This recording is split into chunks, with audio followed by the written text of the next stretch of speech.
Alright, what's up y'all, it's LakerFan here. As y'all can see by the title of today's video, ISO is difficult. I've made this new pure playmaker, I've only played on it for 2 weeks, and I will say, while it is very dominant if you are elite with this build, and you're gonna see there are situations where you can see glimpses of me actually playing pretty well with this, but I'm also going to show you guys a couple struggle games. So I hope y'all enjoy. If you do, feel free to drop a like, sub if you're new, turn on them noties, all that good stuff. Let's try this video 1,000 likes in the first 24 hours. You're going to see 3 different gameplays in this one. The first one that you're seeing is a 2-way slashing playmaker. The second one you're going to see is another 2-way slashing playmaker. And then the final one you're going to see is a post score. So I hope y'all enjoy this. Now, like I said, we're going to talk about all types of different things. We're going to talk about the difficulty of ISO, the difficulty of explaining whether ISO is skill-based or not. There's a whole lot of just difficulty that comes with ISO. Like I said, breaking down whether it's skill-based, actually doing it just in general, defending it. It's a whole lot of, just difficulty explaining things. Now, there's also a respectability level to this where you can see I come out here doing things like green from the top. It feels pretty good to do that stuff. I'm not gonna lie to you guys. Like when you just come out here and just bake your opponent up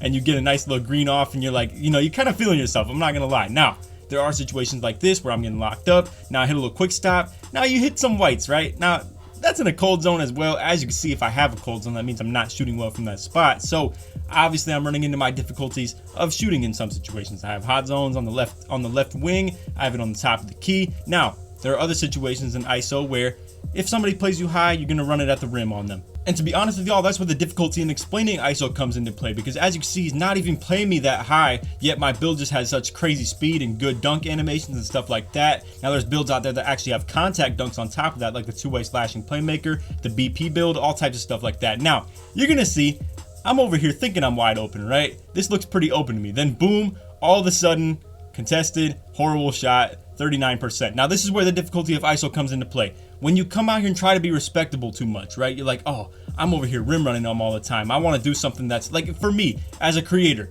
right? I don't want to have y'all watch me on a pure playmaker come out here and just try to dunk all game. So I'm over here forcing up shots that I shouldn't be taking in the first place for the content's sake. And really, like I said, as far as a respectability factor, now you can see I also shot an early on the second one. So that is part of the game. I'm going to miss that shot regardless of shot contest. But like I said, there's a lot of times where you'll be wide open for a drive or a driving dunk, right? And when it comes to the respectability factor of ISO, I feel like they just flat out made it too easy to get I'm not going to say blow-bys, right? But they made it way too hard to chase somebody down from behind with these updates that they made throughout the year. I feel like it was actually pretty easy to do in the beginning of the year. Now, like, look at that. I mean, the fact of the matter is, it's not hard to dunk the ball like that. Why? Because I still had to play him high because he can still shoot the ball, as you saw with him shooting the green, and that's just the fact of the matter. Now, that right there, he steps back, he misses. Now, like I said, I just feel like when it comes to the ISO stuff, there's a respectability factor to it. But at the same time, I mean, if he does play me at all too high, that's just an easy rim run dunk, simple as that. And then when he plays too low, you keep it simple and you do stuff like this, where flat out, if you're able to dribble the ball and you're able to shoot in this game, while I did kind of reel y'all in with the whole ISO is difficult topic in the video title, right? The fact of the matter is, I feel like it's by far the most dominant thing when you master it, because I'm gonna put it like this. You're gonna see situations where I'm playing the post score, and you see some BS right there, for being honest, but it is what it is. Anyway, you're gonna see some situations in the third gameplay where I'm playing this post score, right? And he sits paint and disrespects my jump shot, but the fact that my build is able to shoot is over here opening a whole new channel of my game, right? Now, we'll go ahead and just talk about if I were on my finisher. I would be getting locked up by this 7'3" dude who's just camping the paint because my build can't shoot, yet quote unquote it's so great at slashing. It takes no skill, stuff like that. You guys know the deal. We've been here for this topic all year, simple as that. Again, no chase down blocks, really. It is what it is. His build has great driving dunk.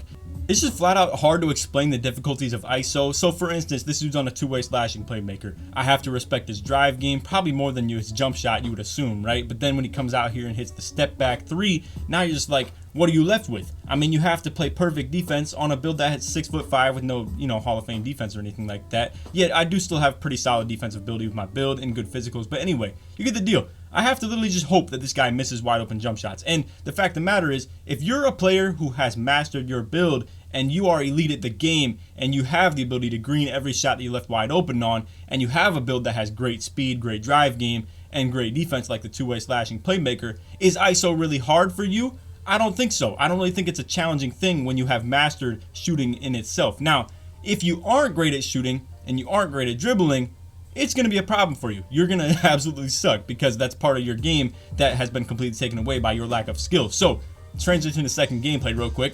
The real point of the video that I'm trying to make is the fact that if you aren't skilled as a point guard, if you're not a good dribbler, if you're not a good shooter, ISO is going to be very difficult for you. Now you can see we got another two-way slashing playmaker here. You get the deal. Anyway, my point is though, for all the noobs out there who really aren't that great at the dribbling and shooting, I can totally understand why being on a two-way slashing playmaker would be difficult for you. Or for instance, the slashing playmaker that I'm on right now. This is the pure playmaker pie chart, like I said in the intro, but you get the deal. Now I will say, when you are elite with this stuff, and you can shoot really well, you can dribble really well, you can play good defense because of your build, or you can just drive really well because of your build too, and you come out here, you hit some little hopbacks. Now you can see my uncomfortability and my, just lack of experience with this stuff, but nonetheless, I mean, I've only played on a point guard build for literally 2 weeks. I've probably played less than 100 park games total, or stage games, whatever you want to call it, and really don't even play too often as far as repetition wise. And like I said, I mean, you can see I still have a cold zone, so you can make the case that, oh, I'm just out here only showing the good games, right? I'm not even taking L's, I'm not gonna lie. Like the whole cold zone thing, I'm probably like 2 for 10 from right wing for no reason. I can't tell you why, but I mean, like I said, I'm over here forcing threes. I should be taking drives at that. And the other difficulty of ISO, like I said earlier in the video, is depicting what is skilled and what is not, because you're gonna see situations where I already know he's not comfortable shooting the ball.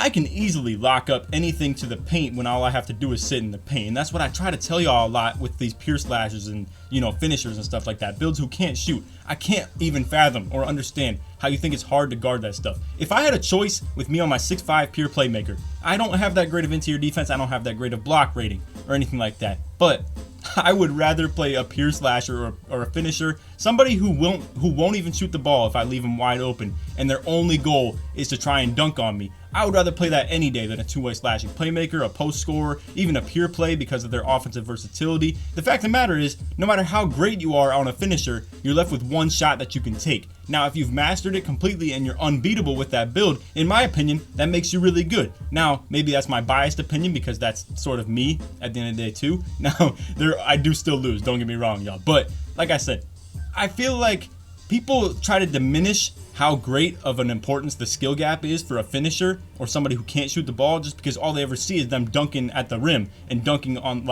every single play. But the fact of the matter is, me having a build like this that can shoot the ball when left wide open while still having crazy speed and all this stuff is like flat out just better. It's a better offensive build. I can't see how people would ever argue that. And I don't even have contact dunks on top of that either. Now imagine I'm a two-way slashing playmaker. I have Hall of Fame defense. I have just as much speed and slightly worse shooting ability. But if I'm also able to overcome that, then what's the difference? And you can see Green, the contested 19% shot. I mean, bro, like this stuff, when you master it, and I'm nowhere near mastered, I'm gonna put it like that, but when you get nice with this ISO stuff, it's really unguardable if we're being completely honest. So anyway, let me know you guys' feedback in the comments as far as this video goes. You can see we have the interior force post score takeover for this game right here. It's only SS2, so don't think too much of this, but you guys get the deal. We're gonna go ahead and do our thing with this, but like I said earlier, this game, he just left me wide open. And this is where flat out, if I were on my finisher who can't shoot the ball, I'm gonna get locked up most of the time. Not all the time. I'll still come out here and dunk on some guys occasionally when they're 7'3" and stuff like that. But I mean, this dude, he doesn't even have to be a defensive build. He'll still have around 85 plus on interior defense, block rating and all that stuff. But you're gonna see, I mean, look at him. He's just disrespecting the jumper. I have 75 plus three-pointer, and I have, my shooting badges and stuff like that. I shoot the ball consistently enough to the point where I have hot zones. Whereas obviously, with my finisher or something like that, I'm not going to have the hot zones. Half the time, I'm over here playing pick and roll where I'll go 25 games in a row without even a three-point attempt. So that right there, like I said, I mean, there are situations where I'm just so inexperienced with this stuff. And I had so many shot attempts, as y'all could probably see right there, where I could have easily shot the ball. I could have got him on some, some rim runs occasionally as well. And now I'm going to come out here as a 6'5" point guard and try to lock him up. And I'm not going to lie to y'all. The way that I built this build, I'm actually pretty happy for what I did because I did upgrade block. I did upgrade interior defense. I can rock out with some defensive badges like pogo stick. I still stand a chance with this stuff. Now, not a great chance. I'm not going to lie to y'all, but you can see somehow he misses that 5% contest. I'm not gonna lie, the whole post hop thing I think is a little overrated, and like people be gassing that up as a post score because really, in all honesty, you could just come out here, spam the hooks, spam the fades, easy as that, really no problem. He's sagging off a little bit. I kind of hitch on the jump shot. As you can see, it's really weird. I still white it. And my inexperience may show extremely here for those of y'all who do know the answer to this. But from my experience, I feel like these whites right here that don't long arm, where my guy doesn't exactly like hold the jump shot form as long, like all the way, like I'm talking 2 seconds. Those are the ones that go in. And that means I didn't full white or like time the shot as perfectly as it could have been. And what I really don't understand, and you can see he plays me a little bit too high right here, and I just get the like rim run, so to say. But anyway, my thing is, I didn't time it as well as I could have. And what I don't understand is those are more likely to go in than the ones that I do time fully. The full whites just flat out don't go in as much for whatever reason. I can't understand how 2K would ever make it a thing where a poorly timed white goes in more often than a perfectly timed white. It doesn't make sense to me how that's a thing. But anyway, he sagged off on me on the next play right there before that. So then we just come out here, he's sagging off again, green again. And like I said, y'all, the fact of the matter is, if I have a build that can't shoot, I deal with 7-3s camp and paint, and it's harder for me to ISO them. And then personally, one thing I absolutely hate is when I come out here on my finisher who can't even shoot the ball and I'm trying to ISO and I have no ball handling, I have no 3-point ability or anything like that. Yes, I'm rim running, quote unquote. I understand it's a different form of ISO. A lot of people will say that it's brain dead and it takes no skill and stuff like that. But when you do have skill, and you are on a build like mine, it unlocks so much more potential where you're so much faster, you can shoot the ball, you can still dunk just as well, and half the time you can dunk easier because people actually have to come out of the paint instead of just sitting there, and for you to have a contested dunk 10 plays, 11 plays in a row for you to have to score every single one of them. And let me know what your guys' thoughts are as far as the finisher ISO goes when it comes to trying to dunk on tall builds. These post scores though, I tell you what, I mean, this stuff right here, these are uncontestable. The fact of the matter is, on layups, if it's a bad layup attempt, it's gonna be like anywhere from 70 to 100% smothered, something like that, where flat out you don't make 100% contested layups. If somebody has that, send it to me on Twitter. I need to see somebody making a 100% smothered layup, because I personally all year in 2K20 have not hit one of those. But you know what I have hit? 100% smothered post fades on my Pierce Lasher. On top of that, I don't understand that. Now, this right there, I'm not gonna lie, I probably got bailed out of this game on the fact that this post score did a park layup and stuff like that, because honestly, I might have lost this. He might have been close to his takeover. I might have been screwed after that. Anyway, I hit the quick stop, get the green. Hey man, just like that. Like I said, the build is fast, it can shoot well, and that right there would be the epitome of what this build brings to the table. I mean, look at this. The fact that, boom, I can just sprint to the left, flick down on the right stick, hold my X at the timing that I know how to do, and I just perform it well. I have things like Hot Zone Hunter, Quick Draw, Range Extender, all types of stuff like that. Clutch shooters activating a little bit too. I mean, bro, like, things like this, I just want to allow you guys to understand. It takes a certain amount of skill set and a certain amount of difficulty is implemented into doing that, but when you actually have the skill to do it, it makes things that much easier. I'll help people understand that, and you guys understand the topic of this video that I'm talking about.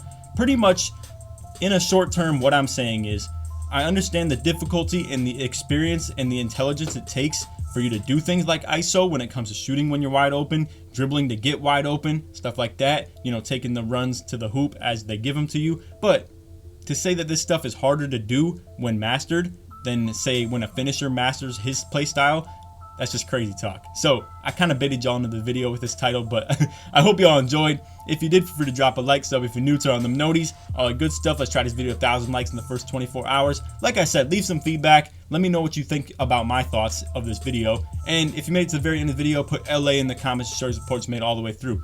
Other than that, I hope y'all enjoyed. Take it easy, man. Peace.